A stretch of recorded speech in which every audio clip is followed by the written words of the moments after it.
are some studies that we have now in the sector. One of them is the IRENA studies, and one of them is McKinsey. And if you can allow me, maybe I just can quote some of those numbers. So in their IRENA and their World Energy Transition Outlook, which was just published last year, they said we need at least 131 trillion US dollars to get them into the energy system from now until 2050 to prioritize technologies that will help us become compatible with the 1.5 degrees pathway. Another analysis, which was published just last week by McKinsey, that they had some simulation that shows the need of $275 trillion that need to fall into capital funding to achieve the net zero transition. We don't need to get, without getting into any details of both what's the differences between the reports, what the difference in scope, but we know that the spending requirements are extremely high. And we break it down, we can tell, and especially the way that McKinsey did, that the average annual spending would be $9.2 trillion, with an increase of up to $3.5 trillion from today. So in other words, 7% of the global household spending. With that in mind, and with those numbers, I think what we need to look into also, what opportunities are coming with that. So is that just a cost, or that actually investment? And what you just mentioned, the example that you just mentioned, shows that this is actually an investment that opens opportunities for the future. So instead of just thinking of what is my cost to start this project or to start this transition, what is actually my return on investment as we move forward? And we can speak about that further as we move into this conversation. So just in summary, we can say that we need organizations such as IRENA to keep following up, to keep analyzing and reviewing the current situation and understand what type of interventions and what type of inventions we need to move to a smoother and a safer world as we move on. Thank you, Dr. Nawal. Professor Abdullah, thank you very much. I'm very pleased again to be here with both of you. Just to be precise, we are focusing here, when you say the extra cost, it's about the development of sustainable technological change. So we are interested primarily in looking at production consumption patterns that primarily will bring about profound reduction in adverse impact on climate, on global climate or environment itself. So to be precise, I would like to focus on two areas on this particular question. So the first one is the diffusion of the technology. So I go back when I was much younger, when it was year 2006, and I thought, okay, I'm in the university, I believe that, no, everybody, it makes sense. Always I feel it makes sense, but as you rightly mentioned, it has to make also business sense. And business is not just the money, the legislation, everything. So when I started, I said it's technology diffusion. So typically when you have any new technology coming up, like because of certain crisis we are facing an adverse impacts which is coming on the global climate, you will bring about, when you have new technologies, suddenly you will bring about different stakeholders who needs to get together. Some of them maybe are not known to each other. So you will bring the consumers, you'll bring the legal amendments to regulations, and you need the legal people also to understand what impacts it's making. They cannot just say, okay, put more tax on the less environmental stringent to choke it and let the other flourish. But this will not make then a business sense. Then you need to have, in that case, a very novel business model. You need to have better distribution. You need to have infrastructures. So today when we are talking about hydrogen, so hydrogen needs proper infrastructure. You cannot reuse the pipelines existing, which is a big challenge. So it's good to talk about it, but there are tons of challenge that comes with it. So it is multi-players coming together trying to solve an complex problem. It's not an easy problem that you think, no, it makes sense. No, it's not like it makes sense. So that's one topic I want to mention. And I want to mention a few examples from UAE. So first example is waste management. So we have human waste or basic waste which are coming, let's say, from food mainly. We've been trying to lobby with the municipality, let's do projects, and companies are also trying to give proposal to the municipality. Municipality says, I have waste, go and use it. But he says, there is no incentive for me to take the waste. I have to build a plan, I have a lot of CapEx requirement. So what am I need to do? So just recently, last month, Dubai municipality, for example, introduced the gate fee, which is there in Abu Dhabi municipality. Now companies are more interested in, instead of just bringing trucks, dumping the waste, and they had some secondary process as well, like they take some of the plastic, they process. Now there is more interest because there is a gate fee for each ton of waste. You will be given a fee. So you will see that the hotels are lining up because they find, oh, I can sell this. The restaurants are lining up. So it makes sense. And again, it makes a business sense. Second thing is the energy efficiency companies, ESCOs, which are coming up now and they are flourishing. I would say especially in maybe Dubai, Abu Dhabi is also coming up.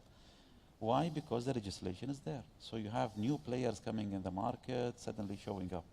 Because there is a system is allowing, legal amendments are there, the infrastructure is there. As you mentioned, it's paying back in 5 years.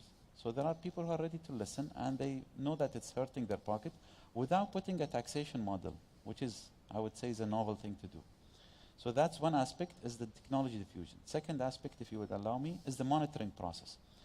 So if you look about the global leaders, they would be interested in a monitoring process where they can penalize or put taxation.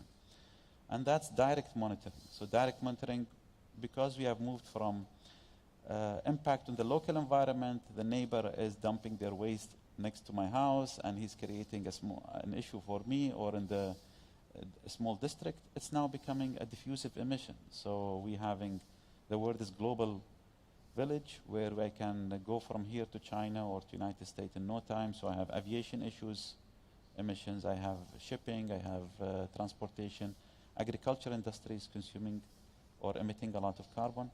So that's need to be addressed. Or if it's a plastic waste, I need to monitor it. So there are legislation interested in that part, which is tracing and tractability of the hazardous waste. And they're trying to penalize it if it's not been done properly. The second part of the monitoring is the indirect monitoring, which you are interested basically in a circular economy. So you're interested to use the materials and any production you have in a way that you can use it and use it as long as possible. And you need to have 3 R's in this case.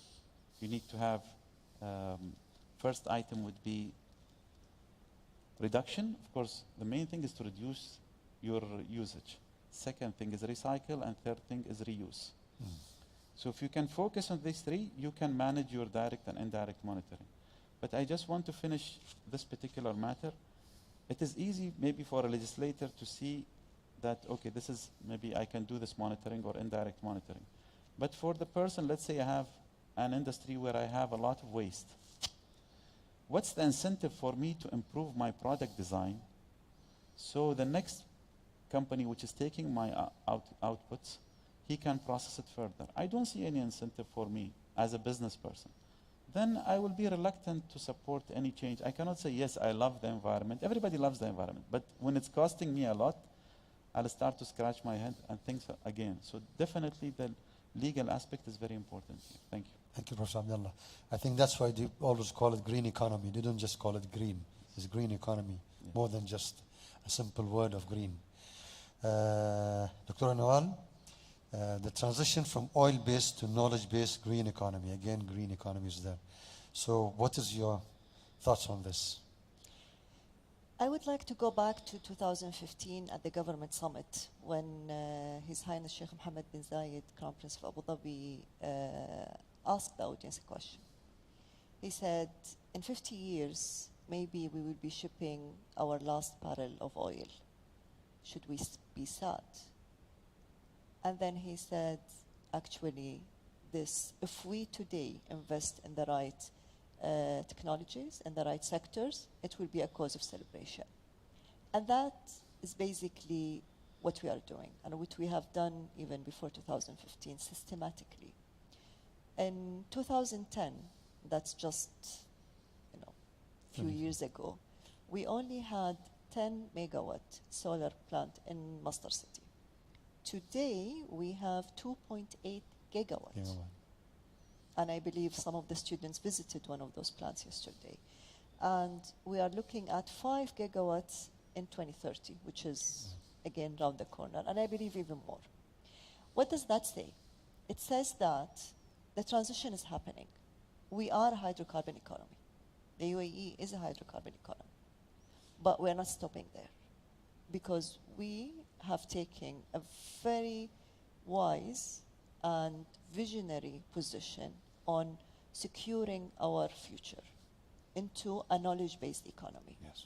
And the beginning was as early as 2006, I believe, when we inaugurated Masdar, and it was just an example of what we did and the way we do it. And if you, maybe everybody remember, but I will remind the young people here, when we started that initiative, it was initiated in a very pioneering way. So we looked at Masdar not just as a company. It is, a company, but we looked at it as an initiative to create such a sector in the UAE. So there was a research and development arm, there was an educational arm, there was a factory, there was an industries arm, and there was the city where everything comes together to create that ecosystem. So we wanted to create that ecosystem and pilot it. And when we did that, a lot of people globally and even locally were very cynical about it. Some of them saw the opportunities very early. I always say before we broke ground in Masdar City, our chairman was having tea with the Queen to speak about it, Queen of England, because the world needed those solutions. And look up to the UAE, because the UAE is a hydrocarbon economy, and because the UAE then doesn't need to do it, but they chose to do it. So when you choose to do something out of interest, out of understanding of the importance of it, you will do it right. You will do it because you know you are building it for a sustainable future. And that's why it's very important. We cannot... There is also a very important quote that says, we never moved away from stone ages because we ran out of stones. And that's now the situation. The renewable energy is the fastest growing sector in the energy sector. Yes. Globally. The UAE has been a leader and is a leader in the hydrocarbon and oil and gas sector. But the UAE want to be a leader in the energy sector. And the energy sector today is very diverse, extremely diverse. And the transition is happening 2060, 2050, 2080, whenever it's going to happen, the transition is happening. And with the right technologies and the right innovation and the right mindset, which is translated in policies and legislative reforms, Yes. that's gonna decide on the pace. But what is very important, and what is happening here now, is changing the mindset of our youth and the people, understanding why those sectors are important. And this is, I believe, what is happening in the UAE in a very systematic way, either at our universities, by providing the environment which is a role model for them. So when the students are in a university that is zero carbon or zero emission, and they are studying in such an environment and they see it as a reality, then their understanding of what's doable and what is not doable is very different. Just yesterday, I was at my sister's house, and her 7 years old came to tell me that how they were studying about me and Masdar in the school. So we introduced this, and I had no idea. We introduced in our education system very early the thinking about sustainability and environment, and that is very important. And this is why I'm saying we are doing it systematically, because there is a vision. And when there is a vision, it's going to happen. And the transition between hydrocarbon, it's a journey. It's not going to happen overnight. Yes. We're not going to turn off and on. It's not going to happen. But it is happening in a pace that's going to be different. Each country have their different circumstances, their different priorities, so it's going to be very different. But it is going to happen. We were talking yesterday with one of the CEOs in the oil industry, and they're going to go to Sierra Week. Sierra Week has been always pure oil and gas forum. But now, even Sierra Week is introducing renewables and climate change panels and sessions because it is becoming a reality. Thank you very much. I think that was the vision of Hashim Mohammed Zaid. As you said, after 50 years, we'll be celebrating when we export the last barrel of oil. This is a vision because celebrating means that we have other resources that will take over. And this is a clear vision, and you're completely correct. Thank you. Yes, Professor Abdullah. Yes, thank you. I'd like to second what Dr. Nawal is saying. She hit it on the spot. Definitely, education is one thing, but first comes the vision of the leaders. So the leaders definitely lay the ground, what is coming up, and the way it was also announced that we are going to celebrate. Not is we're going to lose the last barrel of oil, but we're going to celebrate the shipment of the last barrel of oil. So education is definitely important, I would say. Also, again, I want to emphasize that the technologies which were not, which need to grow now, which is, I would say, if I can mention, it's mostly about carbon-free technologies. They are now need to compete in a very stringent environment with environmental policies. And while we have flourished business, which are, relatively speaking, less concerned, if I can say, about the environmental restriction, or they've been grown and flourished during when policies were not there. Now the policies are there. So we need to give some breathing room for such new technologies because they will not be able to grow unless, again, there is either some restrictions or some incentive for such businesses to flourish. And I think it's happening. Alhamdulillah, I would say in UAE, across UAE, Abu Dhabi, Dubai, Sharjah, everywhere we see it's happening. So that's definitely one advantage. And if you look across from agriculture, organic agriculture, from rationalization of water usage, from recycling of waste, efficiency, energy material, efficiency, energy building programs with the municipality. It's all happening. Some people initially they didn't like it. No, I'm spending more money. But he's not looking that we have to shift and make it like an economic-based or an engineering economy-based analysis where you look at the life cycle instead of the capex invested. So even the people's nature is changing. One thing also I like about DIWA, if I can mention as an example, they send you every month your bill and they tell you where do you compare against the average or the best and the average household in terms of electricity and water. And in case you had any suddenly abrupt increase in your water or electricity, they also send you another message saying, this month you have went up. If you have any problem, please consult with us. Sure. So this kind of information or education messages, it helps a lot. Also, everybody, because at the end, it's the consumer, whether it's an individual or institution. So definitely we see that transition is happening. Yes, we are a hydroeconomic economy, but we made a choice, as Dr. Nawal mentioned, to be an energy economy. And if I may just add, the professor inspired me with one story. One of the things that we did at one point is at one point we had a project to work with our embassies around the world to improve the efficiency of the building. So we put some measures to rehabilitate the building to become more energy efficient. And that led to some changes in people's comfort zone. So they had to maybe change their control over some measures. And the ambassador said, can you please just speak to the teams and get them to understand why we are doing what we are doing. So we had workshops with different departments. And then I went to the finance department, and the head of finance was like, I'm sold, you don't need to talk to me. And I was like, what do you mean? He was like, I pay the bills every month. I know how much I'm saving, I'm sold. Don't waste your time, go speak to somebody else. So people, and that was from 1 month. So the impact of changing some of very, very small things that we did had a great impact on the consumption, even noticed in 1 month. And the saving was, in some cases, was even less than 5 years. And when you translate that, this is what the finance people want to hear. But when you speak to the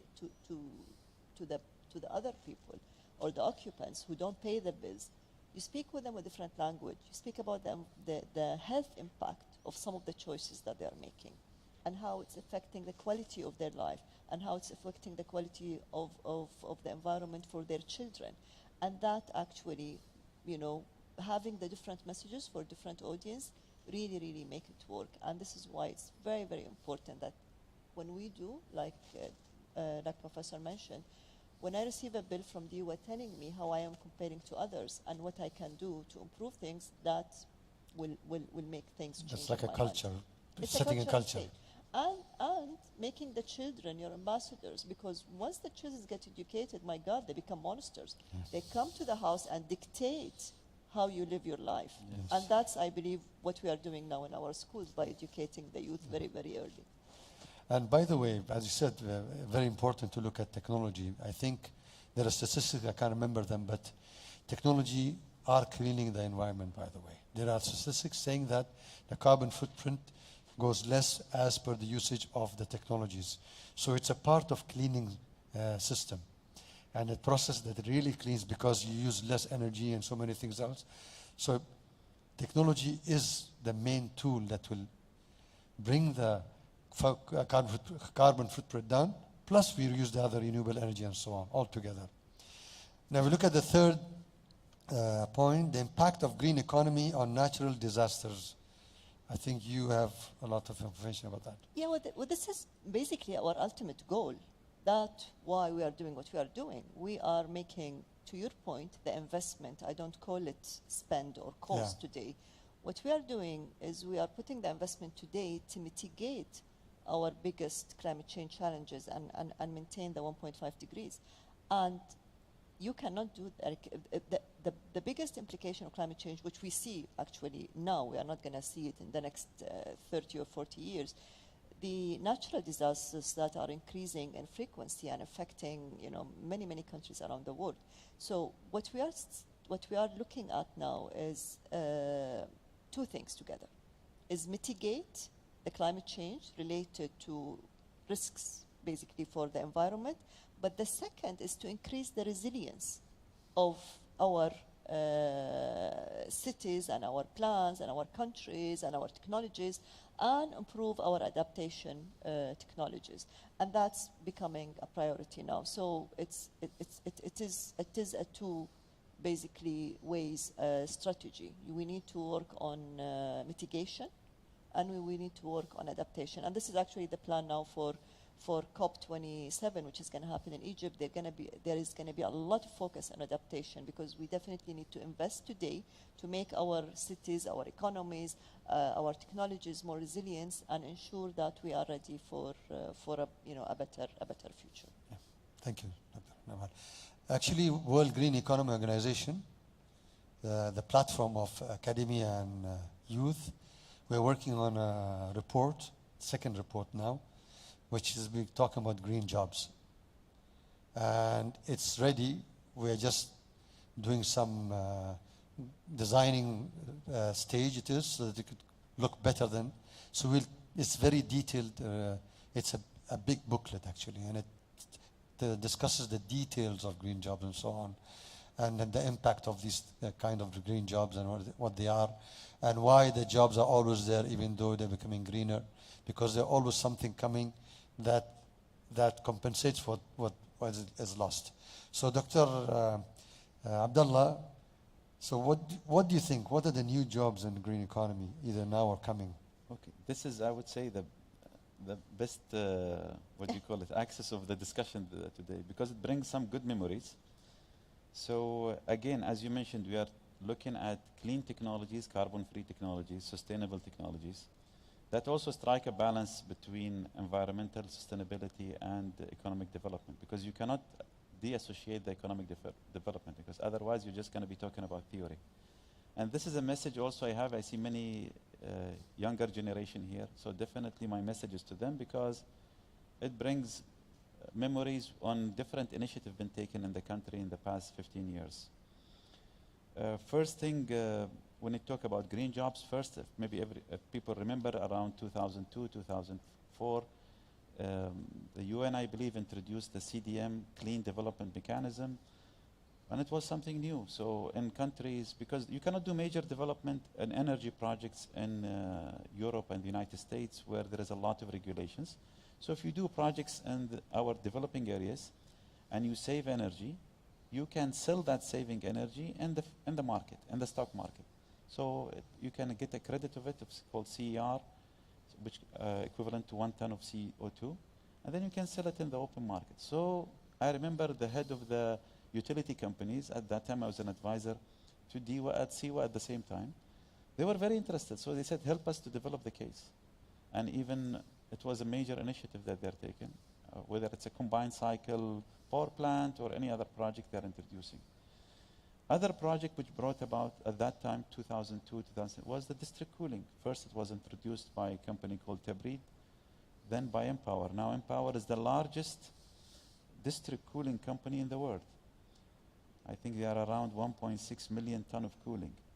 So basically you are, and instead of cooling, if you use your, maybe most of you familiar with the window type AC.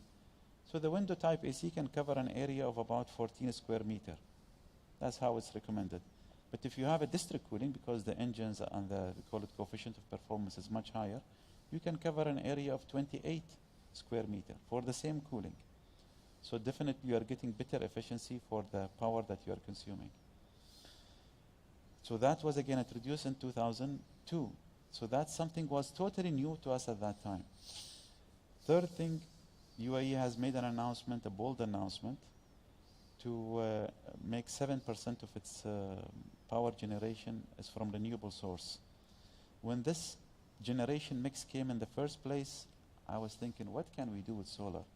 As Dr. Nawal mentioned, I remember, because I have students in different places, so one of my students now, mashallah, is the head of, one of the chief guys in Masdar, and now he moved on. He told me, we were spending $7,000 per watt in 2006 to install 7,000 per kilowatt to install in Masdar.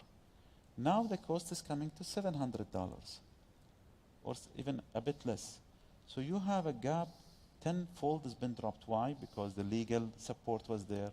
Many companies, as Dr. Nawal has mentioned, was also gathered in UAE and abroad also. Many manufacturers, they came in to produce better quality of solar panels. And just 2 years ago, maybe all of you know the dome of EXPO, and there are 4 buildings next to it, the VIP buildings, and you'll see on top of it the solar panels. So I have designed 2 of the solar panels, and we have provided them to, and I'm very proud of it, to EXPO. And at that time I was very proud because each module is 2 meters square, and we can produce a maximum of 390 watts. This was 2 years ago. Now there is a breakthrough. We can produce more than 600 watts per For 2 meters square. 2 meter? Yeah. Wow. So I think even maybe you look at your numbers, we have in Dubai University 3 years ago, it was much less. So you can see how can the barriers be broken. So it's like 200 watts per square meter. Yes. Yes. Wow. So again, it's about radical and bold movement, but calculated movement, as Dr. Nawaz mentioned, wise movement. We have moved to nuclear. It's also a carbon-free technology. Yes, people might say it has adverse, but again, it's well controlled, and the safety is of utmost much higher even than the oil and gas industry, and it's highly regulated. We are the first country to take that decision, and one of the fastest to build a nuclear power plant. Now, all the other neighboring countries are saying, okay, let's build a nuclear power plant. So the vision is there. If You have to be bold to you have to decide. be very bold and knowledgeable and have the vision to do it. If you allow me, I would like to give a few more examples. Just recently, You have your time, don't worry. Thank you. Yeah. Dobal, or it's called EGA, Emirates Global Aluminum, they realized that they can sell their aluminum at a premium. See, you have to look at the novel business model. You can sell your aluminum at a premium if it's coming from a solar power. So they connected to a grid, as Dubai also has 1.5 gigawatt. So they connected to the grid so they can get their power from green, not in all the plant, but some of the plant. And that particular product, which is coming, aluminum product, is now sold in Europe at a premium. So that's also a huge advantage for them. Recently, again, the CEO of EGA announced that they're going to form a recycling of aluminum scrap because they have aluminum frames, extra material coming up. And the aluminum scrap is of major use. One of them is the unconventional oil and gas wells, where you need propant, which is a material to sustain the wells from collapsing. And that can only be done with aluminum particles, plus other material. But the main component, which has the rigidity, is the aluminum particles. So definitely they have a huge market for it. And these create jobs also. Definitely, because you are talking about full-blown companies running. You have people, you have staff, and it's an independent company, spin-off company running from EGA. One more, if I can mention, about a bold move, is the recent announcement on Hasyan power plant. It's a coal power plant. Okay, it's a dual fuel. They can use gas turbine or gas fuel or coal. And because of we are hosting the COP28, we cannot show also, we have to take first decision ourselves. So immediately, DEWA announced last month that they are abandoning the coal, and they're only going to go with the gas turbines. Yes.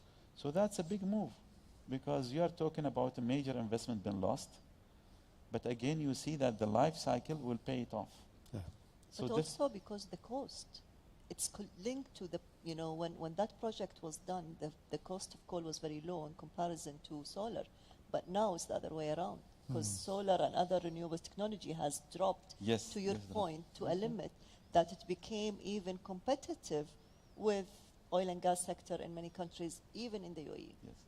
I agree with that, because especially on the solar, as we mentioned, it really dropped from 7,000 to 700.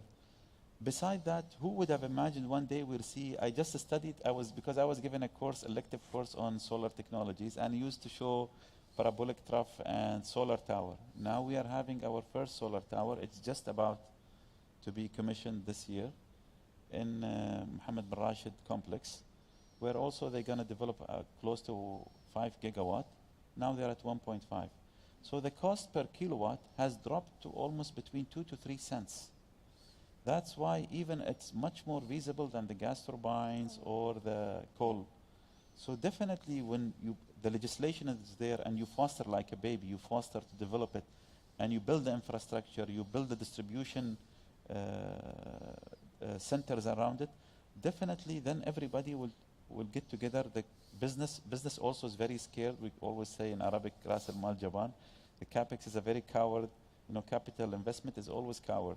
But when they see that there is an opportunity, definitely they will chip in and come in. Thank you. Thank you, Professor Abdullah. And I think the drop in cost, and I say that in the UAE and I say that everywhere, the drop of cost, the UAE has been instrumental in it. 3 of the lowest solar plants in the world globally today are based in the UAE. 3 of the most efficient solar power plants are in the UAE.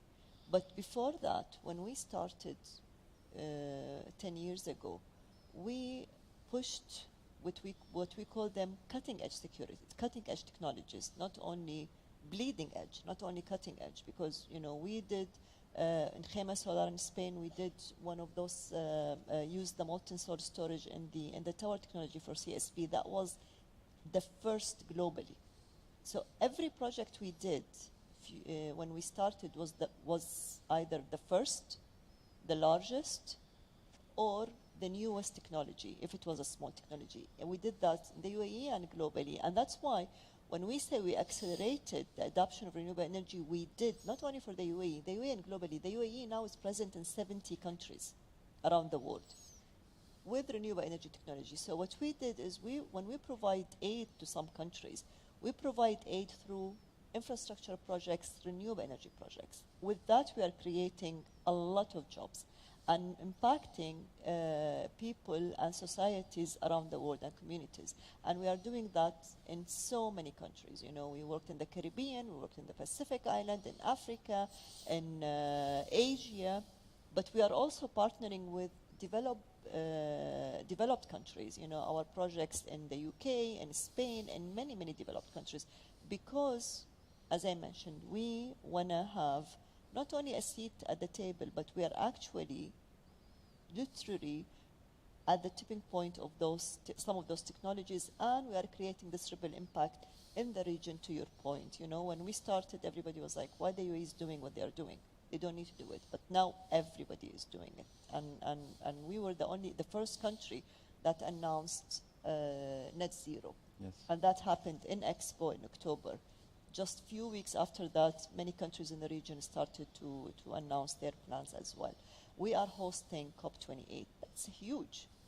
For the UAE to be hosting COP28, again, it's a global testimony of why and how the UAE is making this change around the world. We are also the host of IRENA. As a hydrocarbon country, to be hosting the first and the only international renewable energy agency in the world, and to be the first country in the Middle East to host an international organization, that also is an important. Back to your question, Dr. Isa, about the green job. Let me give you some numbers.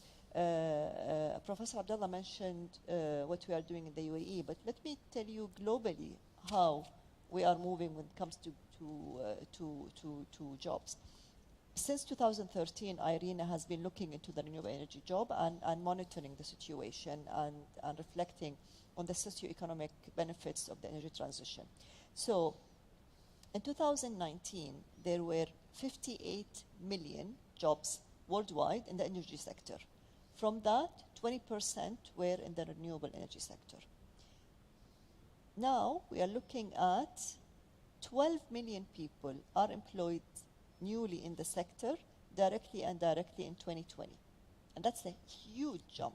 Yes. Following, there is another trend now. Let's look at it.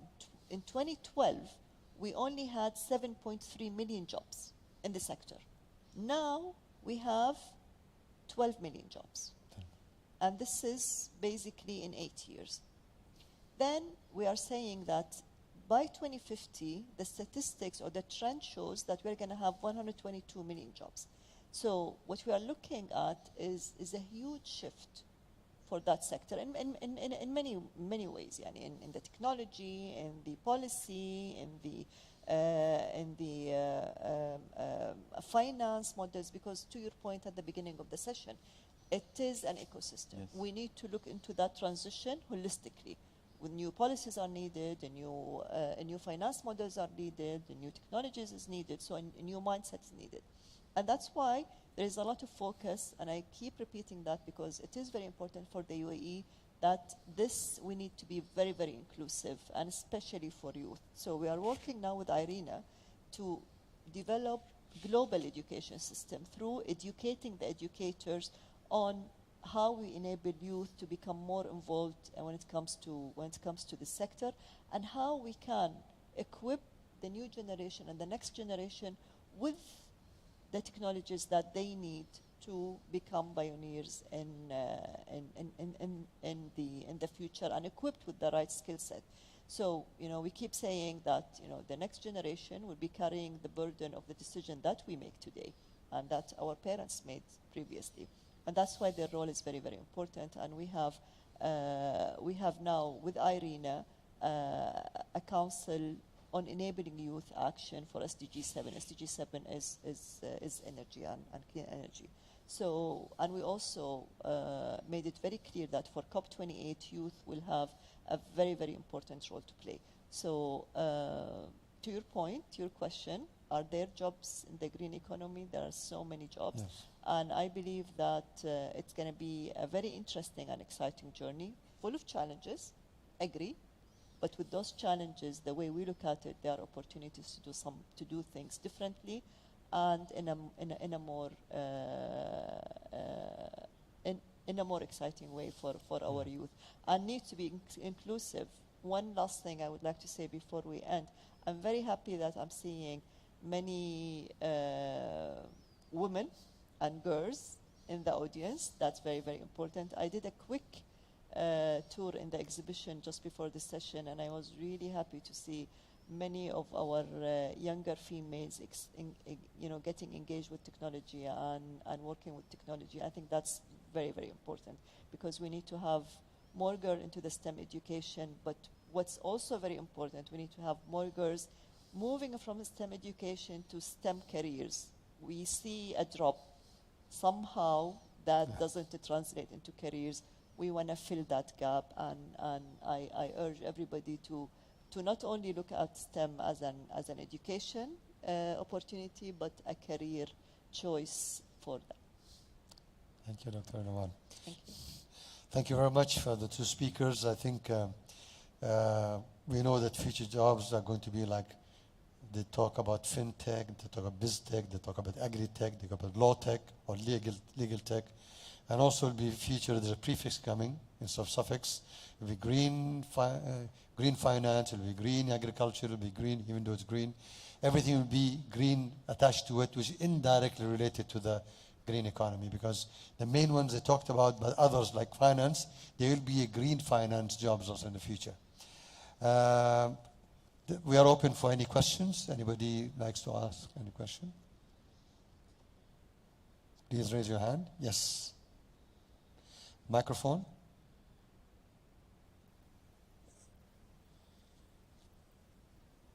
Where is the microphone? Okay, thank you. Hello once again. I'm Sandy Salim from Egypt, and I'm Miss Egypt. I'm introducing myself again.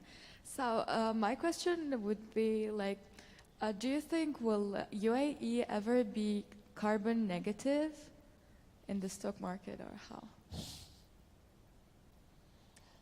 I think the UAE announced that we are moving towards net zero by 2050.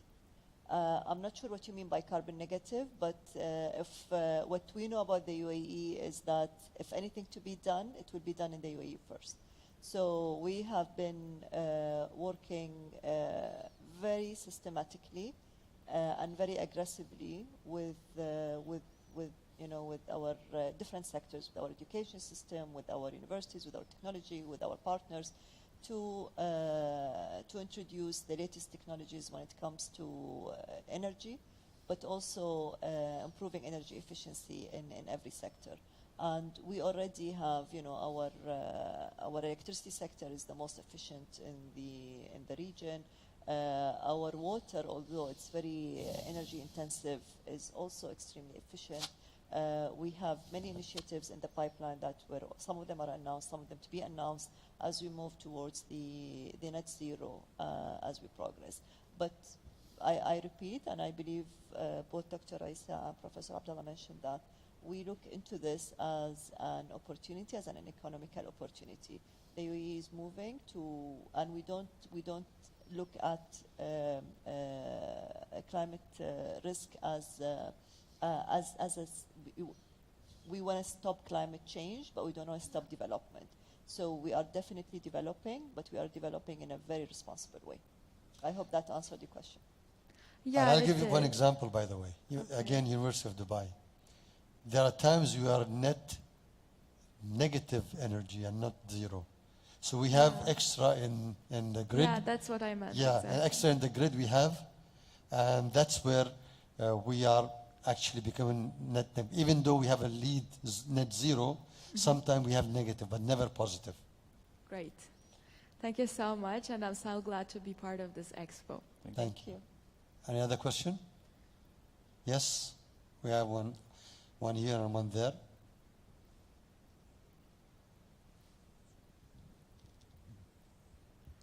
Hello, my name is Rida Agrawal and I'm from India. So my question is about sustainable world economy. So when we talk about sustainable world economy, we talk about many other things as well, like, the country has to sustain, the climate has to sustain, the world has to sustain, right? So how does UAE play an important role in the world sector? Not only in UAE sector, but in the world sector. In what sector, sorry? World sector, world. In the world, what are we doing globally, you mean? Yes. Yes, like as in, for example, in the sustainable world economy, how does UAE play a major role? We are movers and shakers of this sector around the world. We have, as I mentioned earlier, we have some of the largest renewable energy plants in the UAE and globally. When we launched, for example, London Array, if we are speaking about developed countries, it was the largest offshore wind farm that was built. Some of the projects we have in the Pacific Islands were very, very innovative and designed in a way that are climate resilient. So, you know, you have winds, and we installed some of our wind turbine that actually moves with the wind. Even So- in UK, right? We have a UK Masdar. and we have the UK. So what we are doing is we are working in different levels globally. We are a responsible nation, so we do a lot of global aid. We have, and some of this aid is extremely focused on renewable energy, but a lot of this aid also looks at creating opportunities through sustainable development. So we, in partnership with IRENA, we had $650 million. We called ADFD IRENA Fund. That was purely focused on renewable energy projects in developing countries. We also had $50 million in grants for Pacific Island, another $50 million for the Caribbean island, and we continue to do. We just actually launched in COP 26 in Glasgow. We launched a new fund. We called it ETAF, which is Energy Transition Accelerator Finance Platform. And the aim of that is to fund up to $1 billion of projects around the world. But that is very important, which is implementation and projects. But what also we did and we continue to do, which is very critical, is advocacy. So what do I mean by advocacy? Many of the bigger platforms that is now focused on renewable energy and sustainable development, the UAE was an initiator of those platforms. So, for example, an organization that is now became an international organization, which is Sustainable Energy for All. We were a co-founder when it was done with at that time, the UN Secretary General Ban Ki-moon. The UAE actually moved that. Few years down the line, we had the first energy, Sustainable Energy Congress in the Assembly Hall, the General Assembly Hall at the UN. And I still remember a head of state, till this day, when I remember this conversation, I get goosebumps. A head of states literally took me, he said, Nawal, look at this hall. Look at everybody around this table, around this assembly hall speaking about renewable energy. This would have not happened without the UAE. So we have been doing a lot of advocacy work by facilitating this conversation, global conversation. We host Abu Dhabi Sustainability every year. DUA hosts the WETEX every year. And the importance of those platforms is before the UAE started doing them, there was no one platform that had all the key players focused on sustainable development together. You had the academia speaking with each other. You had the policymakers speaking with each other. You had the industry speaking with each other, but you never had one platform that had everybody. So the UAE as a convener, we started with Abu Dhabi Sustainability Week. We convened Abu Dhabi Ascent in preparation to the UN Climate Summit. We hosted the first in-person post-COVID MENA discussion about climate change in Abu Dhabi just last April, and I can tell you millions and hundreds of examples on platforms like that, because advocacy is important, because we are shaping global opinions. You know, we have our ambassadors, our students at Masdar Institute that graduated, and because it was scholarship, you know, we had students who studied at Masdar Institute of Science and Technology that now are engineers in Iceland, engineers and I'm sure in India, in China, and many other countries, because we had a very, very global students population that went around the world to change the world. We have the Zayed Sustainability Prize awarding companies and students from global high schools. So we do so many things on both advocacy level, on finance, on awareness, and on setting examples to countries around the region. So I would say we do pretty much. Yes. I can add to that also, even World Green Economy Organization Yes. is headquartered in Dubai. Yes. And it started 2016. And we have every year World Green Economy Summit. Which is that- happening in the next 2 weeks. Yes. Yeah. And also there is an award called Emirates Energy Award. And Emirates Energy Award, actually we award all the projects in the region of MENA, Middle East and North Africa but also we accept from other, we get from Europe, from United States, from Australia, from Asia. But this is what we are doing. There is an award for implementing projects, sometimes they're big projects, they're small projects. Academia are also recognized. We have like 8 categories, and there is a big prize for it.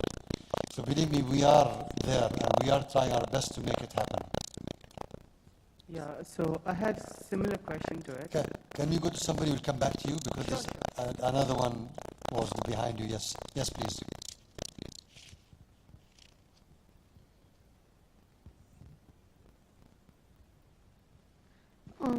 I'm Raya from Jordan. I wanted to ask, what point of interest should youth have to try to involve in the green economy working field?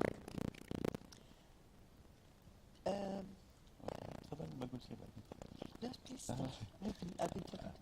I would say you touch on a very important subject. It is not about the subject itself or the knowledge itself. It's about you taking the initiative, and especially the younger generation. If you take the initiative to do things, it will happen. So whether you are interested in the infrastructure part of the green economy, whether you are interested in the technical part, and whether you are interested in doing the business model itself. So you go ahead and start to learn on the ground. First, I suggest you be a volunteer. Try to do projects in the schools, and slowly you'll find yourself grow. I will just give you one example. I want to touch on what Dr. Isa mentioned. And of course, it helps when you have also good people around you. So this Emirates Energy Award started in 2006. So I remember we put a proposal, 1.5 pages, to the Prime Minister of UAE, and I disappeared. I said, I cannot meet him, so I put it on the table and I left. I received a call in 2 days. They are saying, do you want to start the award or you want the Sheikh to announce it? It's that kind of privilege we have in UAE. Now, of course, you meet other people, they are telling me, you are wasting your time, we are not ready for this. So all this we heard back in 2006. We don't have this culture of saving energy, nobody's in. So you will also meet those kind of people. But you need, if you have that energy in yourself, it's always about your inside, your guts to move, take initiatives, and then slowly you will find yourself. You will be one of the advocates of this green economy and carbon-free technologies. And I think the best way to be an advocate for that is to know as much as possible about it, but seek your passion. So if you are passionate about technology, then get yourself involved into that from an education point of view. Equip yourself with the right education. But what Professor Abdullah mentioned is very, very important, is equip yourself with the right network. Because we are basically the average of the people around us. So make sure that you surround yourself with people who share your passion, not necessarily share the same way you think, but at least they're thinking in a positive way towards finding solutions rather than identifying problems. That's very, very important. And be the change you want to see in your community. So be active. When I say active, I don't mean go and demonstrate in the streets. I think I don't see a value of that. I think being active is making those changes, understanding how to make those changes and work on them, and engage in the sector in a positive way. I'm sure Jordan, as much as the UAE, is very keen to involve and engage their youth. And there are so many platforms. So I believe, understand where are those platforms and get involved on those platforms and work with them. And either volunteering or seeking mentorship, seeking internship. And there are so many global opportunities. I think it's good to even work as an awareness advocator, so you can actually disseminate the knowledge of energy, economy, green economy. That's one of the things that also we do in World Green Economy Organization. We have events in many cities we do. We actually have lots of workshops to educate the youth, plus others, the cycle of green economy. And one of them is also the awareness. So even you can be an educator you know you can market for it. Thank you. We'll come back to you. First, there's another one there. So we have two questions, and I think we'll stop, and you'll be the last.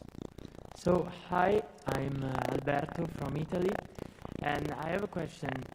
So, when we talk about this transition, there are a lot of major challenges that have to be solved. And my question is, do you think there are some challenges that aren't gathering enough attention according to their importance? I mean, I don't know if I made myself clear. I mean, there are some challenges that are important, and a lot of scientists are working on solving those solutions, but maybe there are some other challenges that are not gathering enough attention. So my question is, do you think there are, and what should we do to approach to them in the right way? Thank you.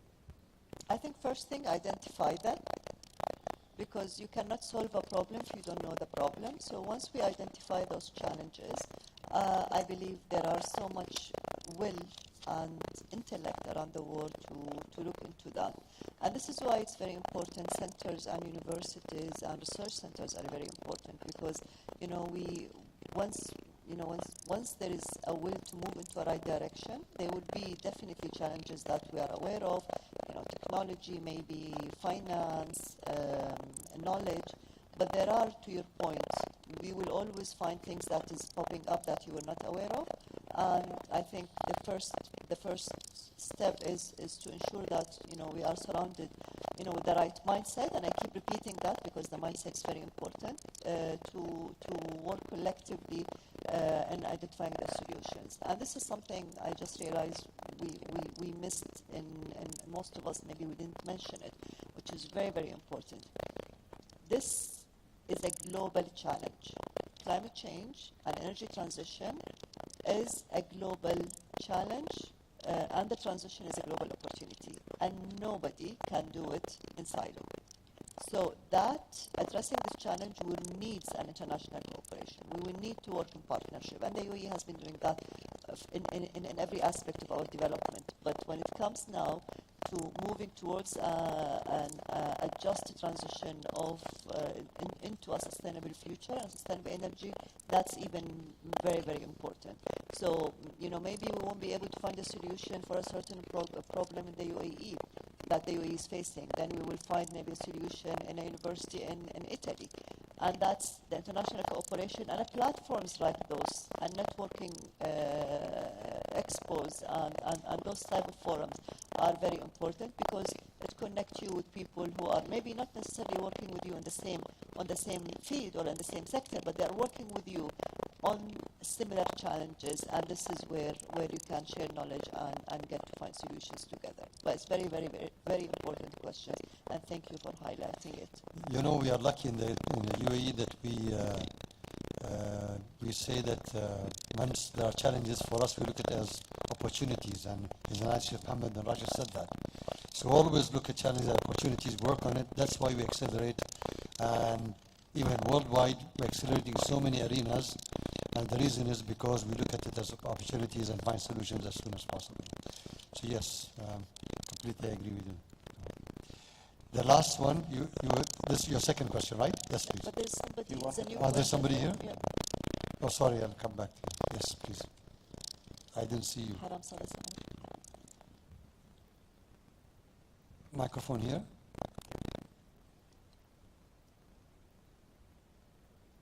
First row.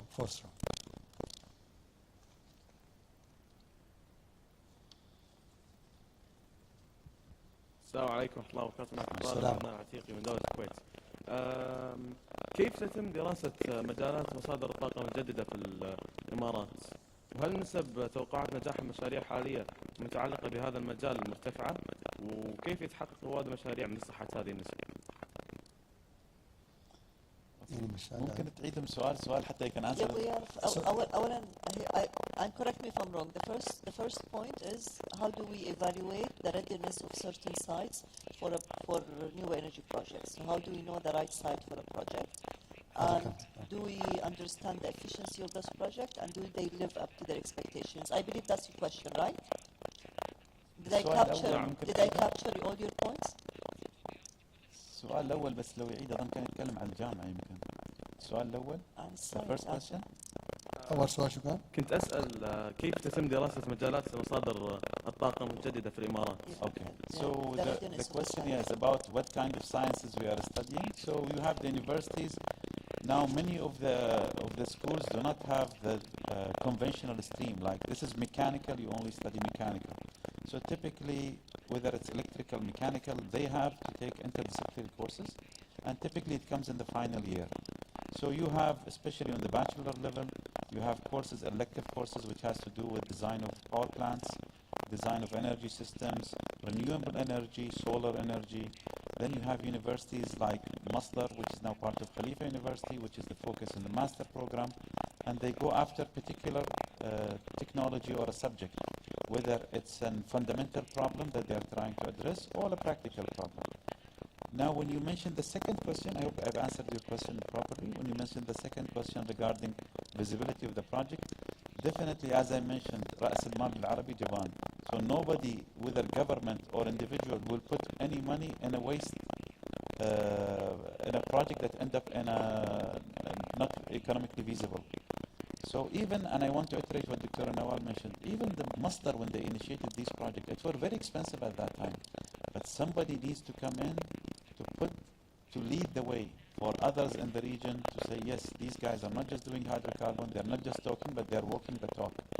So definitely, if you look at all the projects in UAE, they are some of the most money-making projects when it comes to solar energy or renewable energy. And when we mentioned also that you can produce now electricity kilowatt hour between 2 to 3 cents from solar project, that's a phenomenal achievement. And as Dr. Nawal also mentioned, even in Europe they cannot achieve these numbers. Actually, reach 1.93 cents. So that even lower. So this was discussion I had with Mr. Saeed Tayer maybe 4 years ago. He said, I am surprised you are reaching to these numbers compared to Europe. So I hope we have answered your question. Last question. شكرا. Please. Last question.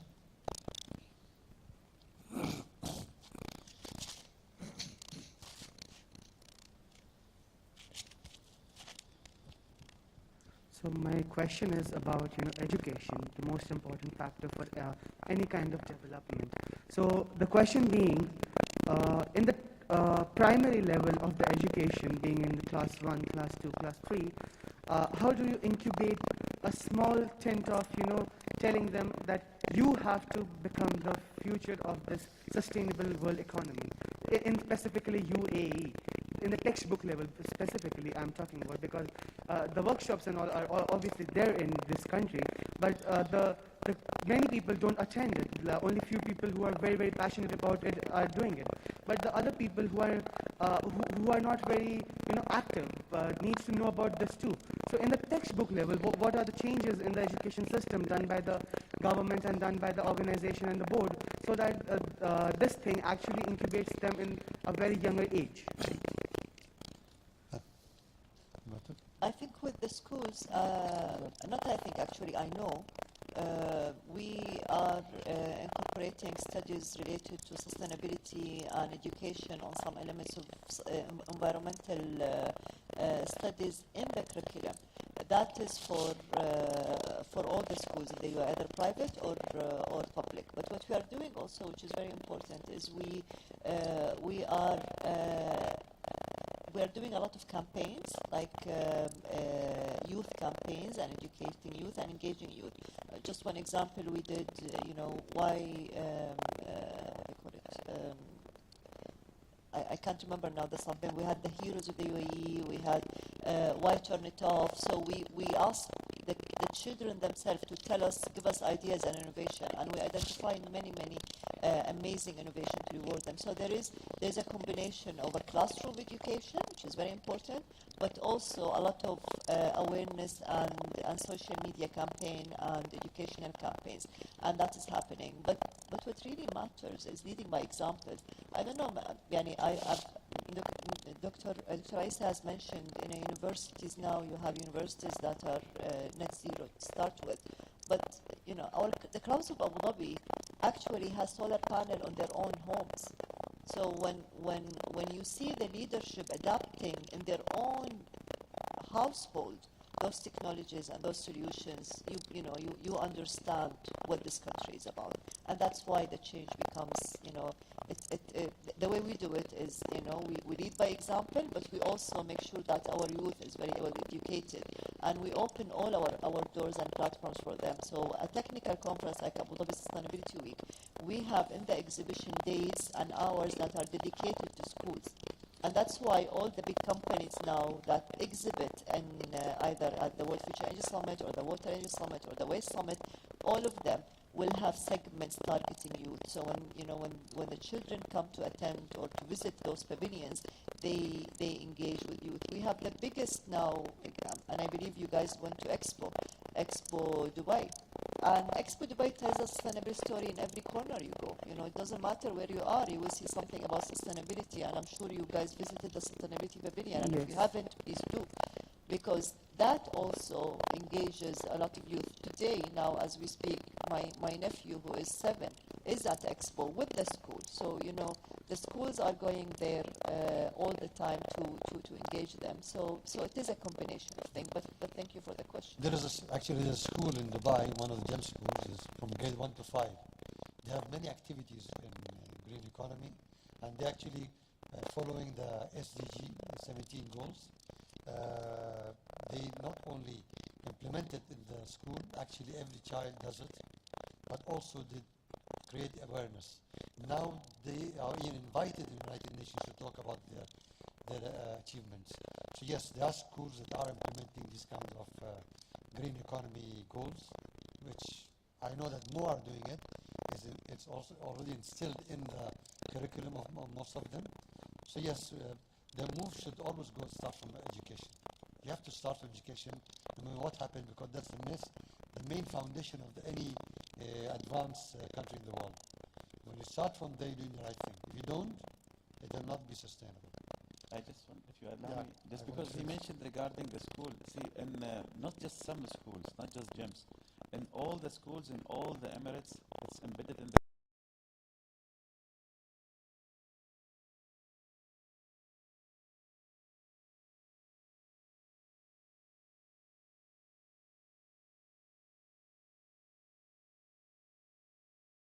this panel discussion today. We have many young people here. And one thing, if you can please go back to your local community, if you can approach the teachers, whether maybe even if you are not married, at least your brother is in a school, elementary level or preparatory level or high school. If you can volunteer to give one lecture or even any idea you have to be with the kids, I'm sure the schools will welcome it, and that will be where you can start with the schools. And from there you can grow. You will see competition is almost in all the schools around you, whether in UAE or abroad. So definitely you can add, you put your fingerprint and start doing something. Thank you. Thank you very much. Appreciate it. I think the time is over already. Thank you very so much much for the question. We have to end the session. Thank you. And I'm sorry for the delay a little bit. So this is the session that was very interesting, and we had good questions. So let's work on it. Let's create the awareness in the society. Let's change the culture of dealing with the environment the correct way. And when you talk about sustainability, talk about environment, society, and economy. So you need to understand all these 3 elements, how you can put the awareness in the society. So for now, I like to thank very much Dr. Nawal Hosani, who is permanent representative at the International Renewable Energy Agency, IRENA, and Professor Abdullah Mohammed Al-Amiri, faculty member of United Arab Emirates University. And thank you all for listening and also joining in the discussion. Thank you very much. Thank you. I would like to recognize our guests. If it's fine for you, please. Thank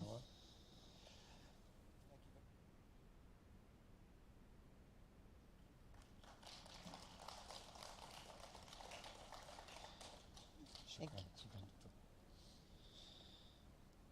يعطيك العافية. الوحيد تكتب بالايه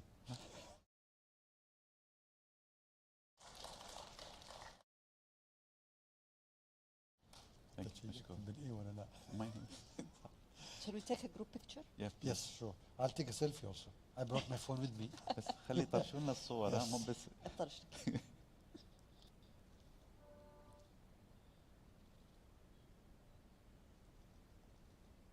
Thank you.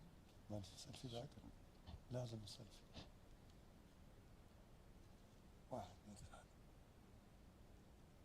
شكرا يعطيك شكراً. العافية. شكرا يعطيك دكتور الله العافية. يحفظك. طيب. مع السلامة. الله يحفظك. الله يوفقك. Yeah.